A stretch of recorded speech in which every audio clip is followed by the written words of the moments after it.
ॐ भूर्भुवः स्वः तत्सवितुर्वरेण्यं भर्गो देवस्य धीमहि धियो यो नः प्रचोदयात्। अखंड ज्योति मातृसत्ता विशेषांक सितंबर 2002 में आज का पाठ है। संस्कृति संवेदना ने पाया राष्ट्रव्यापी विस्तार। मातृसत्ता में राष्ट्रीय संवेदना की सघनता की अनुभूति पहले भी सभी को समय समय पर होती रहती थी।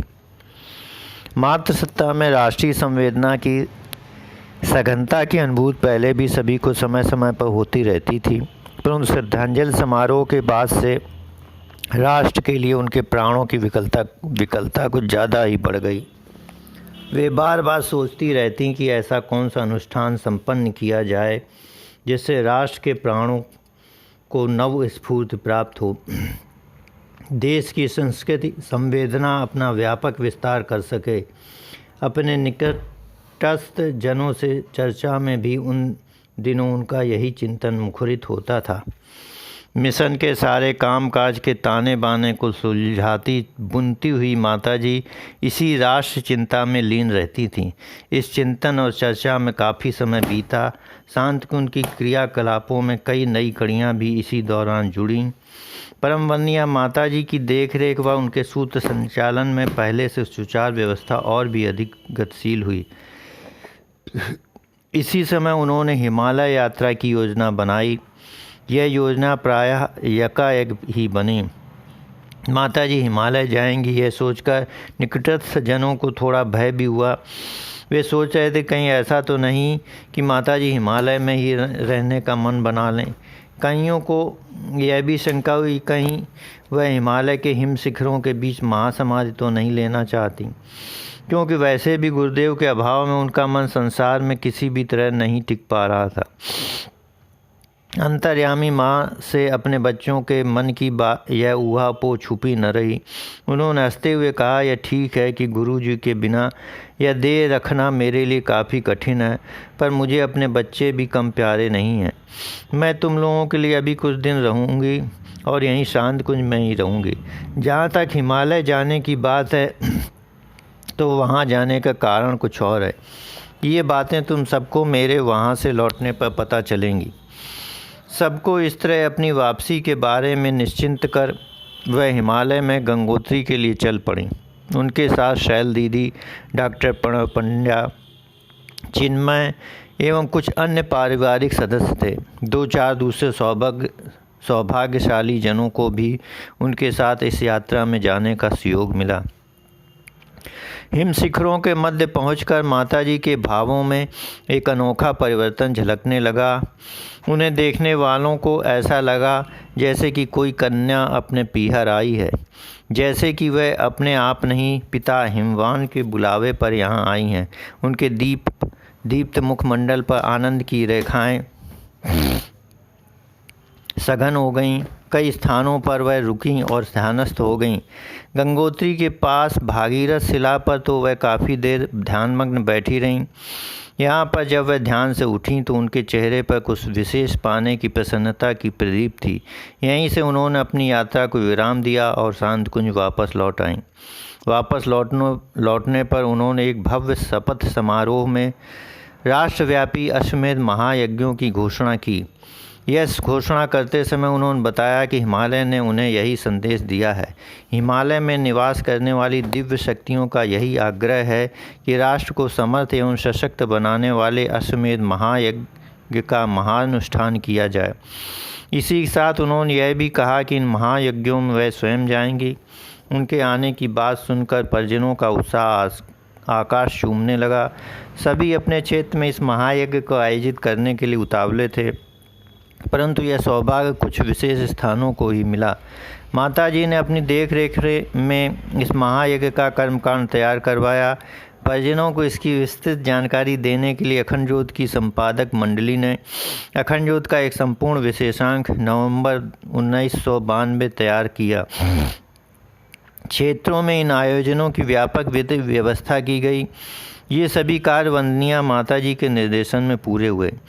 इसी के साथ परम वंदनीय माता जी ने जयपुर के प्रथम अश्वमेध के लिए अपनी यात्रा प्रारंभ की। उनका यह क्रम भिलाई मध्य प्रदेश, गुना मध्य प्रदेश, भुवनेश्वर उड़ीसा, लखनऊ उत्तर प्रदेश, बड़ौदा गुजरात, भोपाल मध्य प्रदेश, नागपुर महाराष्ट्र, ब्रह्मपुर उड़ीसा, कोरबा मध्य प्रदेश, पटना बिहार, कुरुक्षेत्र हरियाणा एवं चित्रकूट उत्तर प्रदेश आदि स्थानों में होने वाले अश्वमेध महायज्ञों में जारी रहा। इन सभी स्थानों की यात्रा के लिए विभिन्न राज्य सरकारों ने उनके लिए सरकारी वायुयान की व्यवस्था की, उन्हें राजकीय अतिथि का सम्मान दिया। दिग्विजय सिंह, लालू प्रसाद यादव, बीजू पटनायक, चिमन भाई पटेल आदि कई राज्यों के तत्कालीन मुख्यमंत्रियों ने उनके वात्सल्य से स्वयं को अनुग्रहित अनुभव किया। मध्य प्रदेश के तत्कालीन राज्यपाल मोहम्मद शफी कुरैशी, उत्तर प्रदेश के तत्कालीन राज्यपाल मोतीलाल वोरा एवं वर्तमान प्रधानमंत्री एवं उस समय प्रतिपक्ष के नेता के रूप में अटल बिहारी वाजपेयी आदि अनेकों विशिष्ट व्यक्तियों ने इन अश्वमेध कार्यक्रमों में उपस्थित होकर अनुभव किया कि माता जी का हृदय समूचे राष्ट्र के प्रति वात्सल्य से भरा हुआ है। माता जी की अश्वमेध यात्रा की अनुभूतियाँ एवं यादें इतनी अधिक हैं कि उन पर अलग से कई खंडों में एक समूची ग्रंथावली प्रकाशित की जा सकती है। वे जहाँ भी गईं वहाँ व्यस्त कार्यक्रमों एवं थोड़े समय के बावजूद सभी से मिलीं। अति विशिष्ट जनों से लेकर अति साधारण जन तक सभी उनसे मिलकर धन्य हुए। इस अति व्यस्तता में भी वे अपने भावुक बच्चों को नहीं भूलीं। उनके आग्रह अनुरोध पर वे उनके घरों में गईं। समूचे देश में ऐसे कई घर हैं जो उनकी चरण धूल से तीर्थ स्थान बन गए। जहाँ पर वह बैठी उन स्थानों को कई लोगों ने अपनी उपासना स्थली बना लिया। ऐसे व्यक्तियों ने बाद के दिनों में अनेकों दिव्य अनुभूतियाँ पाईं। उनकी अंतर चेतना में एक अलौकिक आलोक का अवतरण हुआ। वे जहाँ भी गईं वहाँ उन्होंने अनेकों अनुदान बिखेरे। कई स्थानों पर स्वयं उन्हें भी अनेकों यादों ने घेर लिया। ऐसा लगा कि वह पहले किसी अन्य रूप में यहाँ आई हैं। चित्रकूट में सभी ने इस सत्य को प्रत्यक्ष अपनी आँखों से देखा। चित्रकूट अश्वमेध के समय वह शारीरिक रूप से काफ़ी कुछ अशक्त थीं। इस शारीरिक अशक्तता के बावजूद वह उन सभी स्थानों पर गईं जहाँ प्रभु श्री राम, माता सीता एवं भाई लक्ष्मण के साथ गए थे, जहाँ उन्होंने अनेकों ऋषि मुनियों का संग लाभ लिया था। माताजी इन सभी स्थानों पर आग्रहपूर्वक गईं। कामदगिरी, स्फटिक शिला, गुप्त गोदावरी आदि सभी स्थानों की यात्रा उन्होंने बड़े भाव भरे मन से की। इन जगहों को उन्होंने कुछ इस तरह से देखा जैसे वह यहीं कहीं अपने राम को देख रही हों। स्फटिक शिला पर वह थोड़ी देर बैठी थीं। यहाँ बैठने पर बोली, देखो तो सही, समय बदलने के साथ कितना कुछ बदल गया है। देखो तो सही, समय बदलने के साथ कितना कुछ बदल गया है। त्रेता युग में कुछ और था, अब कुछ और है। सुनने वाले कुछ समझे, कुछ नहीं समझे। ज़्यादा पूछने पर वह हल्के से मुस्कुरा भर दी। अपने बच्चों को खुशियाँ देते, राष्ट्र के प्राणों में नव स्फूर्ति का संचार करते हुए उनकी यह यात्रा चल पड़ी रही थी। उन्हें इस तरह यात्रा करते हुए देखकर विदेशों में बसे परिजनों के मन में यह लालसा सघन हो गई कि उनकी माँ उनके पास भी आ जाएं, उनके घर भी विश्वजननी की चरण धूल से तीर्थ भूमि बन सकें। अपने विदेशी बच्चों के इस आग्रह अनुरोध को वे ठुकरा न सकीं। सभी के प्रबल प्रेम के कारण विश्व माता ने विश्व यात्रा के लिए हामी भर दी। उनकी इस हाँ से अगणित हृदय पुलकित प्रफुल्लित हो उठे। अखंड ज्योति सितंबर 2002। ओम शांति शांति शांति।